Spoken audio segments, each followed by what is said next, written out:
Praise the lord. ప్రభువైన యేసుక్రీస్తు నామములో మీ అందరికీ శుభములు. ఉదయాన్నే దేవుని మాటలు విందాము, దేవుడు నాతో ఏం మాట్లాడతాడో అని దేవుని వాక్యము దగ్గరకు చేరి వచ్చిన నా ప్రియ సహోదరులారా, దేవుడు మీకు తగినంత కృపను, ఆయన ధైర్యాన్ని మీకు దయచేయునుగాక. రండి, ఈ సమయంలో హెబ్రీయులకు రాసిన పత్రిక 10వ అధ్యాయము 35వ వచనం. కాబట్టి మీరు ధైర్యం విడిచిపెట్టకుడి, దానికి ప్రతిఫలముగా గొప్ప బహుమానము కలుగును. హెబ్రీ గ్రంథకర్త ధైర్యాన్ని గురించి మాట్లాడుతున్నాడు. ఆయన ప్రజలైన వారికి ధైర్యము చాలా ముఖ్యం అన్న విషయము ఇందు మూలంగా మనకు అర్థమవుతా ఉంది. మనకేముండాలి చెప్పండి? ధైర్యం ఉండాలి. ఆయన సేవ చేయాలన్నా, ఆయన పరిచర్య చేయాలన్నా, ఈ భూమి మీద బ్రతకాలన్నా, ఈ భూమి మీద జీవితాన్ని ముందుకు తీసుకెళ్ళాలన్నా ధైర్యం ఉండాలి. అర్థమవుతుందండి? అది చాలా ముఖ్యమండి. ఆ ధైర్యం అనేది చాలా ముఖ్యం. పిరికివారు దేవుని పని చేయలేరు, దేవుని సేవ కూడా చేయలేరు. అందుకే ధైర్యాన్ని విడిచిపెట్టద్దు అని దేవుడు చెప్తున్నాడు. అంటే ధైర్యము విడిచిపెట్టే పరిస్థితులు రావంటే వస్తాయి. అపోస్తలులు ఎప్పుడు కూడా ధైర్యాన్ని విడిచిపెట్టలేదు. అపోస్తలుల కార్యం 4:13 పేతురు యోహాన్ల ధైర్యాన్ని చూసి, వీరు విద్యలేని పామరులు కదా, ఎలా వచ్చింది వీళ్ళకి ఇంత ధైర్యం, సువార్తని ఇంత చక్కగా బోధిస్తున్నారు. కాబట్టి వారు ధైర్యాన్ని విడిచిపెట్టలేదు. వారి ధైర్యం అంతా ప్రభువే, ఇంకేం లేదు.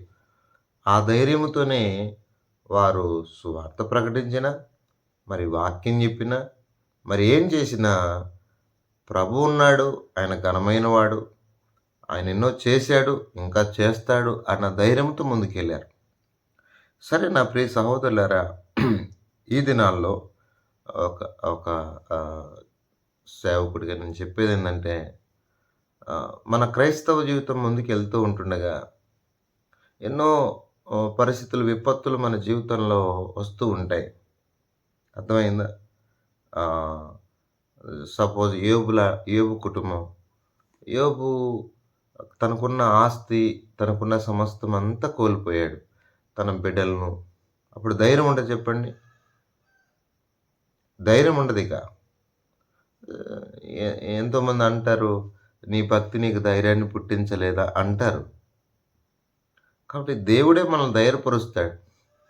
ఒకటే మనము ఆధారపడాల్సింది, ఆనుకోవాల్సింది ఈ ఉన్నటువంటి వనరుల మీద, వసతుల మీద, మనుషుల మీద కాదు. గుర్తుపెట్టుకోండి, ఎప్పుడైనా గుర్తుపెట్టుకోవాలి, వీటి మీద మనం ఆనుకోవడానికి వీలు లేదు.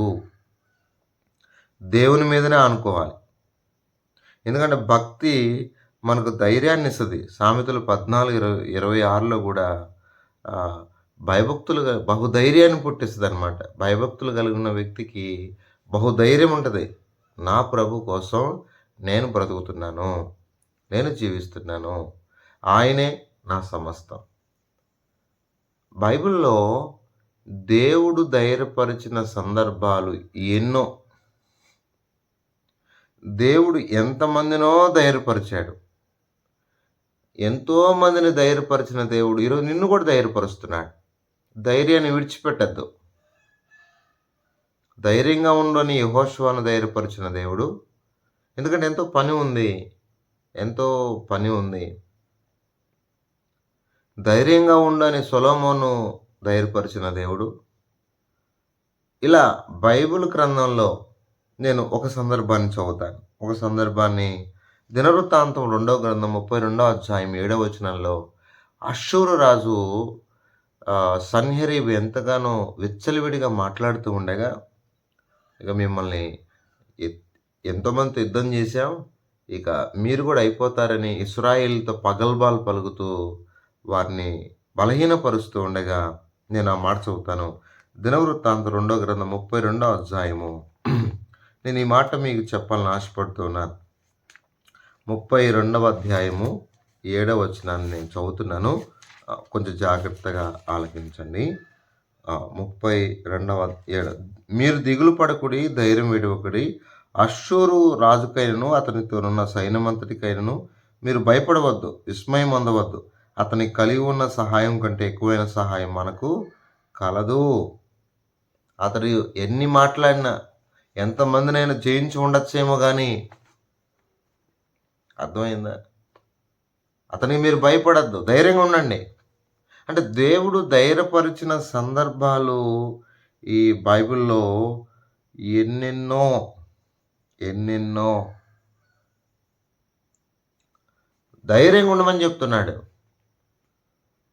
శత్రువు ఎంత ఏం చేసినా ధైర్యాన్ని విడిచిపెట్టద్దు. అపొస్తలుడైన పౌలు ప్రాణం పోయేంత వరకు కూడా ధైర్యాన్ని విడిచిపెట్టలేదు. ఎంత నలిగిపోయాడో, ఎంత అరిగిపోయాడో. అయ్యో, ఒకవైపు ప్రాణం పోతుందన్న అపోస్తల కార్యం 27వ అధ్యాయంలో ప్రాణం పోతుంది, సముద్రంలో ఉన్నారు, బ్రతుకుదామన్న ఆశ లేదు, అప్పుడు కూడా ధైర్యపరుస్తున్నాడే. ఇదేమి గుండె ఇది? అంటే దేవుడు మాట్లాడుతున్నాడు, మీ తల వెంట్రుకల్లో ఒకదానికైనా నష్టం కలగదు, నేనున్నాను పౌలు, నేనున్నాను, నీతో ఉన్న వారందరూ నీకు కలిగి ఉంటారు, వాళ్ళకేం కాదు. అందుకే చాలా ధైర్యపరిచాడు పౌలు గారు. చూడండి, ఇప్పుడు మనం ఒక చిన్న సమస్య రాగానే ఎంత కృంగిపోతామో, ఎంతంటే ఇక చెప్పలేనంత కృంగిపోతాం. 22వ వచనం చదువుతున్నాను, వినండి. ఇప్పుడైనను ధైర్యం తెచ్చుకొని మిమ్మల్ని వేడుకొనుచున్నాను, వాడికే గాని మీరు ఎవని ప్రాణమునకు హాని కలగదు. వింటున్నారా? అంటే అందరూ ధైర్యం, ఇంకైపోయింది చనిపోతాం అన్న ఆలోచనకు వచ్చేసారు. అయ్యా, మీకు ఏమి కాదు, ఓడకు కానీ మీకు కానీ ఏమి కాదు చెప్తున్నాడు. ఎందుకంటే గడిచిన రాత్రి నేను ఎవరిని సేవిస్తున్నాను, ఏ దేవుని పూజిస్తున్నాను, ఆ దేవుడు నా యొద్ద నిలిచి, సౌలా భయపడకము, నువ్వు కైసరుత నిలబడాల్సి ఉంది అని చెప్పాడంట. ఏం కాదు, నీతో ఉన్నవాడిని నీకు అనుగ్రహిస్తాను, ధైర్యంగా ఉండు. ఈ భూమి మీద దేవుడు మాత్రమే మనల్ని ధైర్యపరచగలడు. ఏ పరిస్థితులను వెళ్తున్నా, తుఫాన్ లాంటి సమస్యలు ఎన్నో, ఈరోజు చాలామంది ఎంతోమంది ధైర్యం చెడి బలహీనలై చనిపోతున్నారు, ఆత్మహత్యలు చేసుకుంటున్నారు. తమ్ముడు, ఈ వాక్యం వింటూ నువ్వు ఎవరైనా పర్లేదు, నువ్వు ముస్లిం కావచ్చు, హిందువు కావచ్చు, క్రిస్టియన్ కావచ్చు, ఎవరైతే ఏముంది, ధైర్యం లేక ఏమి చేయాలో అర్థం కాక దిక్కుతోచని పరిస్థితుల్లో నువ్వు ఉంటే ఒక్క చిన్న ప్రార్థన చేయి. యేసు ప్రభువా, నన్ను ధైర్యపరచు, నన్ను ఆదరించు. యేసు ప్రభు పౌలు గారిని ఆదరించాడు, ధైర్యపరిచాడు. నా ప్రియ సహోదరులారా, 25వ వచనం, కాబట్టి అయ్యలారా ధైర్యం తెచ్చుకొనుడి, నాతో దూత చెప్పిన ప్రకారం జరుగునని నేను నమ్ముచున్నాను.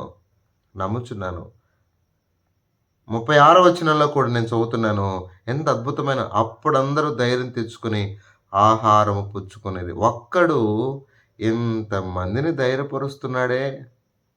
ఏమండి, ప్రాణాలు పోతున్నాయన్నా కానీ ఆ దేవుని మీద ఎంత నమ్మకం.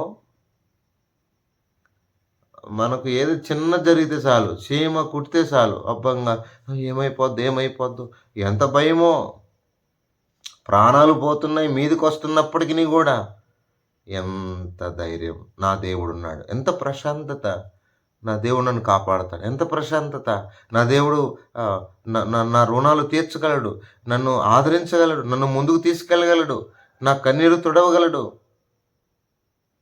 ఈరోజు చాలామంది తల్లులు భర్తలు కోల్పోయారు. అమ్మా, భర్తలు కోల్పోయినంత మాత్రాన అధైర్యపడద్దమ్మా, దేవుడు ఉన్నాడు మీకు. ఈ మధ్య ఒక దైవజనుడు చనిపోయాడండి. చనిపోయాడు. ఆయనకి 2 పిల్లలు, పొట్టిగా ఉంటాడు, అంగవైకల్యం, దేవుని సేవ చేశాడు. ఆయన హార్ట్ స్ట్రోక్ ద్వారా చనిపోయాడు. ఆ కుటుంబాన్ని ఎంతమంది ఆమె ఆమె అనుకుంది ఆయన చనిపోయి ఆ పార్థివ దేహం మీద పడి ఏడుస్తూ ఇంక నా పని అయిపోయింది. ఈ భూమి మీద నేను బ్రతకలేను.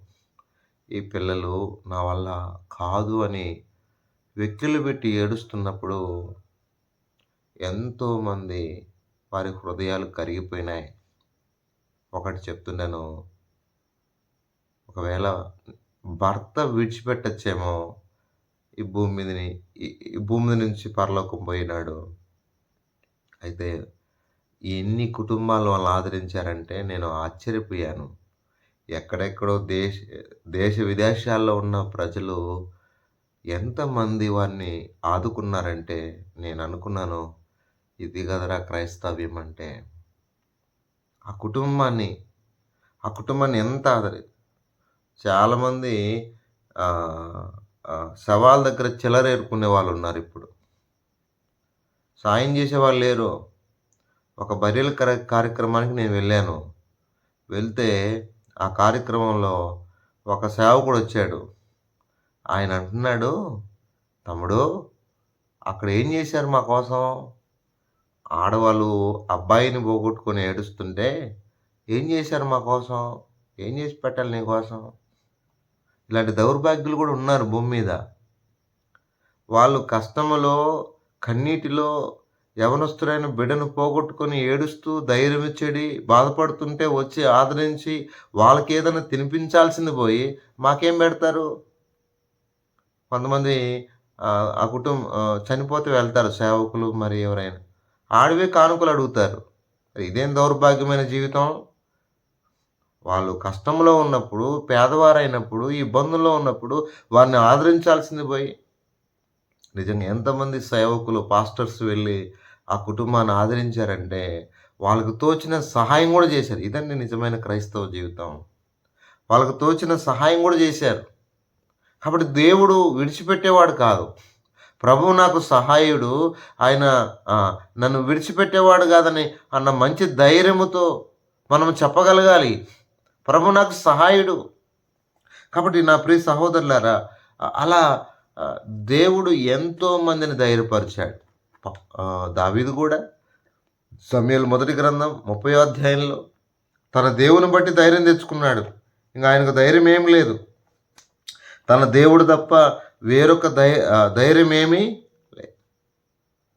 ఈ భూమి మీద దేవుడు ఎక్కువైన సహాయము దేవుని ద్వారా మనం పొందగలం. ఎన్నో ఇబ్బందులు, కష్టాలు, ఇక్కట్లు, ధైర్యంగా ఉంటే దానికి బహుమానం చాలా ఉంది. ధైర్యాన్ని విడిచిపెట్టద్దు. సేవ చేసే వ్యక్తులు కావచ్చు, సేవలో ఎన్నో ఇబ్బందులు, ఆటుపోట్లు, శత్రువు దాడులు, మరి ఒకవేళ కుటుంబాల్లో తల్లిదండ్రులు కోల్పోయిన పిల్లలు ఉండొచ్చు, భార్యలు ఉండొచ్చు, భర్తలను కోల్పోయిన భార్యలు ఉండొచ్చు, మరి ఎన్నో ఆర్థిక ఇబ్బందుల్లో కూరుకుపోయిన వారు ఉండొచ్చు. మరి ఏ స్థితిలో ఉండి ధైర్యాన్ని కోల్పోతున్నావో, తన భార్య పిల్లలు పోగొట్టుకొని ఎంతగానో ఏడ్చాడు దావీదు గారు. అందరూ వచ్చి రాళ్ళతో చంపడానికి వచ్చారు. ఇక అయిపోయినట్టే, జీవితం ఇంకేం లేదు, ముగింపుకు వచ్చినట్టు అన్నట్టు అయిపోయింది. దేవుని బట్టి ధైర్యం తెచ్చుకున్నాడు. తన వారందరినీ పోగొట్టుకుని తన వారందరినీ తిరిగి కాపాడుకోవడానికి ముందుకొచ్చాడు. తన దేవుణ్ణి బట్టి ధైర్యం తెచ్చుకున్నాడు. ఎందుకంటే నా దేవుడు నన్ను విడిచిపెట్టేవాడు కాదు. ఏ పరిస్థితిలోనైనా, ఎలాంటి కష్టంలోనైనా, దినవృత్తాంతం 2వ గ్రంథం 15వ అధ్యాయము 7వ వచనంలో ధైర్యం వహించుడి, దేవుడు మీ కార్యాన్ని, బలహీనలు కావద్దు, మీ కార్యాన్ని సఫలం చేస్తాడు. మేలు చేయడానికి దేవుడు మీతో ఉన్నాడు, ధైర్యంగా ఉండండి. దినవృత్తాంతములు 19:11 వచనం. నా ప్రియ సహోదరులారా, ధైర్యముగా. అందుకే సువార్తల్లో యేసుప్రభు చేసిన అద్భుతాలు చాలా సందర్భాలు ధైర్యంగా ఉండని చెప్పిన సందర్భాలు ఎన్నో. అయితే ఒక చిన్న మాట చెప్తున్నాను, మనకొక ధైర్యం ఉంది. మన ప్రభువు ఉన్నాడు, ఆయనే మన ధైర్యం. ఆయన చిత్తానుసారంగా మనం ఏదడిగినా సమయోచితమైన సహాయం కొరకు ఆయన కృపాసనంతో ఏలినా మనకిస్తాడు అన్న ధైర్యం ఉంది. మనల్ని, మన కుటుంబాలు ఆయన విడిచిపెట్టేవాడు కాదు. ధైర్యంగా ఉండండి, ప్రభువే మనకు సహాయం చేస్తాడు. ప్రార్థన చేసుకుందాం. పరిశుద్ధుడైన తండ్రి, కృపగలిగిన దేవ స్తోత్రాలు. మీరిచ్చిన ఈ గొప్ప సమయాన్ని బట్టి స్తుతిస్తూ, మా ప్రియులు ఎవరు ఏ ఇబ్బందుల్లో, ఏ కష్టంలో, ఏ నష్టంలో ఉన్నారో వారిని మీరే ఆదుకోమని, వారికి మీరు సహాయం చేయమని, ధైర్యాన్ని విడిచిపెట్టకుండా చక్కగా ముందుకెళ్తూ సహాయం చేయమని యేసు ప్రభువు నామములో ప్రార్థన చేసి అడిగి వేడుకుంటున్నాము తండ్రి. ఆమేన్.